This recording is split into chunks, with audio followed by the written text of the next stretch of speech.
ಮಕ್ಕಳೇ, ನೀವು ಭಕ್ತ ಸುಧಾಮ ಎನ್ನುವಂತಹ ಕಥೆಯನ್ನು ಕೇಳಿರ್ಬೋದು. ಸುಧಾಮನ ಹೆಸರು ಸಾಮಾನ್ಯವಾಗಿ ದೇವರ ಭಕ್ತಿಯ ವಿಷಯ ಬಂದಾಗ ಹೇಳ್ತಾರೆ. ಸುಧಾಮ ಕೃಷ್ಣನ ಭಕ್ತ ಮತ್ತು ಅವನ ಗೆಳೆಯ. ಸುಧಾಮನ ಹೆಂಡತಿ ಯಾವಾಗಲೂ ಸುಧಾಮನಿಗೆ ಹೇಳುವವಳು. ಸುಧಾಮ ಭಾಳ ಬಡವ. ತನ್ನ ದಿನಚರಿಯನ್ನು ಹೇಗೋ ಮಾಡಿ ಇಬ್ಬರು ಊಟ ಮಾಡಿ ಜೀವಿಸುವಂಥವರು, ಕಷ್ಟದ ಜೀವನ ಕಳೀತಾ ಇದ್ದಂಥವರು.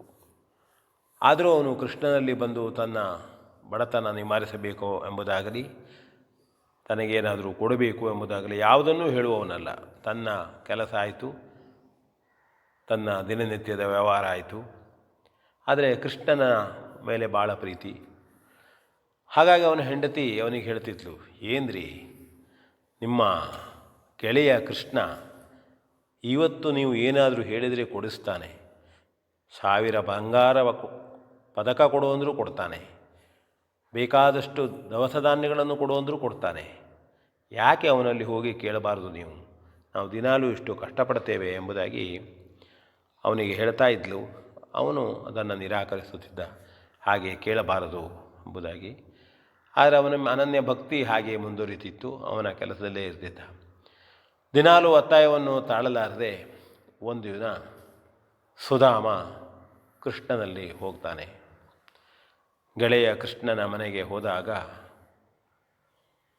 ಮೊದಲು ಕೆಲವು ಕೃಷ್ಣನ ಅನುಚರರಿರುವಂಥವರು ಇವನನ್ನು ಒಳಗೆ ಬಿಡುವುದಿಲ್ಲ.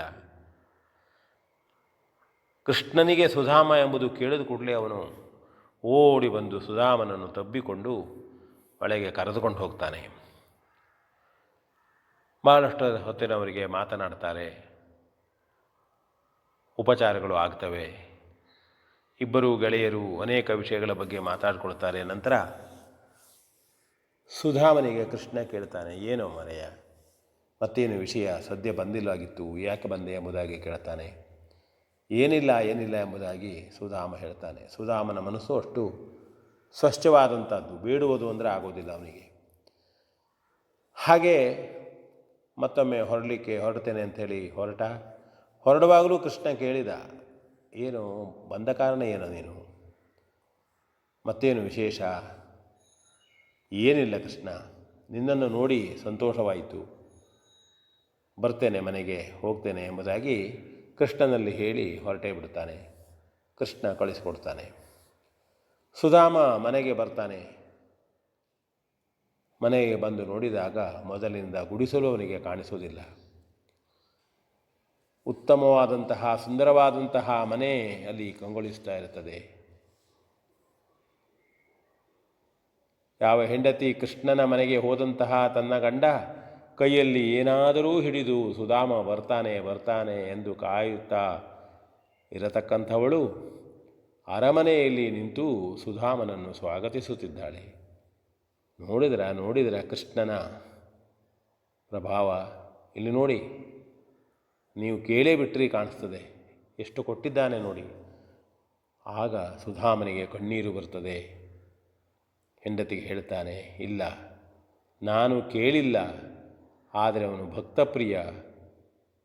ನನ್ನ ಮೇಲೆ ಪ್ರೀತಿಯಿಂದ ನಾನು ಅವನನ್ನು ಇಟ್ಟಂಥ ಅಚಲವಾದಂತಹ ಪ್ರೀತಿಯನ್ನು ನೋಡಿ ಕರುಣಿಸಿದ್ದಾನೆ. ಅವನ ಭಜನೆಯನ್ನು ಮಾಡು, ಕೊಟ್ಟದ್ದರ ಮೇಲೆ ಅಹಂಕಾರ ಪಡಬೇಡ, ಕೃಷ್ಣನ ಭಜಿಸೋಣ ಎಂದು ಹೇಳಿ ನೇರವಾಗಿ ದೇವರ ಮುಂದೆ ಹೋಗಿ ಭಜಿಸಲು ಪ್ರಾರಂಭಿಸುತ್ತಾನೆ. ಇದು ಭಕ್ತ ಸುಧಾಮನ ಕತೆ. ಎಲ್ಲ ಕೇಳಬೇಕು. ಒಳ್ಳೊಳ್ಳೆಯ ಕಥೆಗಳನ್ನು, ಒಳ್ಳೊಳ್ಳೆಯ ಜೀವನಾದರ್ಶಗಳನ್ನು ಕೇಳುವುದರಿಂದ ಎಲ್ಲರಿಗೂ ಉತ್ತಮ ಸಂಸ್ಕಾರ ಬರ್ತದೆ, ಸಮಾಜ ಸುಧಾರಣೆಯಾಗ್ತದೆ ಅಂತ ಹೇಳ್ತಾ ವಿ ಎನ್ ಭಾಗವತ್.